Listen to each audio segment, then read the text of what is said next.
NEET உள்ளிட்ட பொதுத் தேர்வுகளின் வினாத்தாள் கசிவுக்கு எதிர்ப்பு தெரிவித்து உண்ணாவிரத போராட்டம் நடத்தி வரும் சமூக ஆர்வலர் சோனம் வாங்சுக்கிற்கு காங்கிரஸ் கட்சி ஆதரவு தெரிவித்துள்ளது.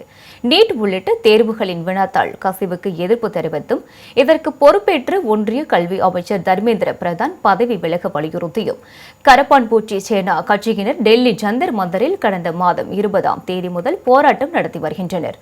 இப்போராட்டத்திற்கு லடாக்கைச் சேர்ந்த சமூக ஆர்வலர் சோனம் வாங்சுக் போராட்டத்தில் இணைந்து தொடர் உண்ணாவிரதம் இருந்து வருகிறார்.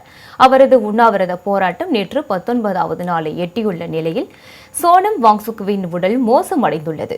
இதற்கிடையில் சி வேணுகோபால் வெளியிட்டுள்ள எக்ஸல பதிவில் இந்திய தேசிய காங்கிரஸ் கட்சியும் கடந்த 1.5 மாதங்களுக்கு மேலாக ஒன்றிய கல்வி அமைச்சர் பதவி விலக வேண்டும் என்ற கோரிக்கையை முன்வைத்து வருவதாக தெரிவித்துள்ளார்.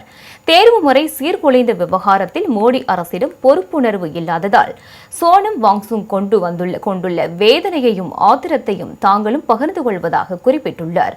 அவரது உடல் நிலையை கருத்தில் கொண்டு உண்ணாவிரத போராட்டத்தை கைவிடுமாறு சோனம் வாங்சுக்கை தாங்கள் கேட்டுக் கொள்வதாக சி வேணுகோபால் தெரிவித்துள்ளார்.